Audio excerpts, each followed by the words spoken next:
Bonjour à tous. Cette capsule vidéo a pour objectif de vous expliquer le principe du microscope polarisant.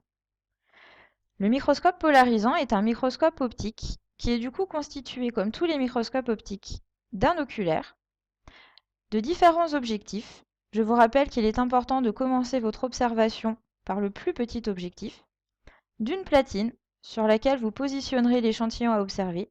Ici, ce sera une lame mince de roche, d'une source lumineuse, ainsi qu'un condenseur et d'un diaphragme.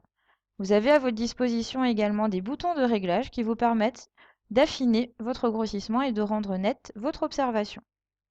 En plus de ces éléments de base, un microscope polarisant va posséder deux filtres, un analyseur que vous pourrez mettre ou enlever en utilisant ce bouton, et d'un polariseur situé juste en dessous du condenseur et du diaphragme.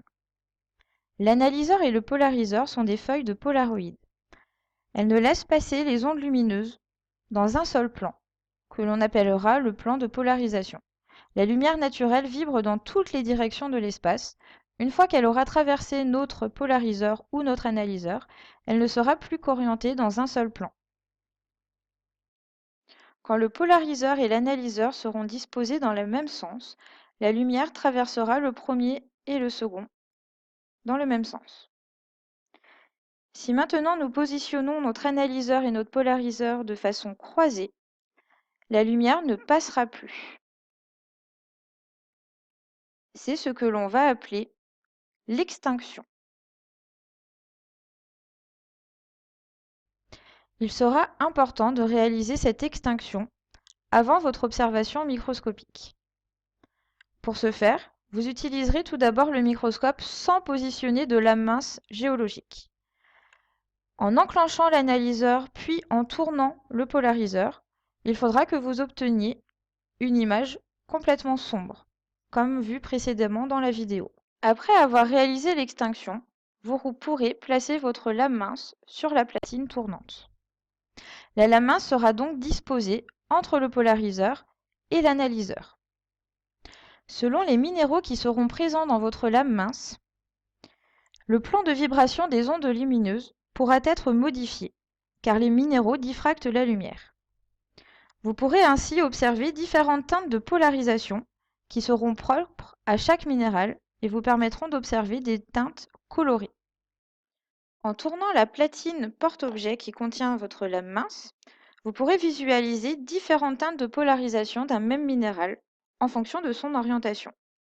La couleur change au fur et à mesure que vous tournerez la platine, car la lumière qui traverse les minéraux est diffractée de manière différente. Les teintes de polarisation obtenues pour un minéral donné sont dues à ses propriétés optiques. L'utilisation des planches d'identification au microscope de minéraux vous permettront ensuite aisément d'identifier les différents minéraux constitutifs de votre lame mince. Le microscope polarisant nous permettra donc d'observer notre échantillon de roche de deux manières différentes, en lumière polarisée non analysée, lorsque seul le polariseur sera utilisé, ou en lumière polarisée analysée, où les teintes de polarisation seront beaucoup plus vives, lorsque le polariseur et l'analyseur seront utilisés de manière conjointe. L'identification des minéraux présents dans notre lame mince nous permettra ensuite d'identifier la roche dont elle est issue. Par exemple, sur les deux photographies prises ici de la même lame mince en LPNA à gauche et en LPA à droite, nous pouvons identifier une biotite, du quartz et du feldspath. Ces trois minéraux sont caractéristiques de la roche nommée granite.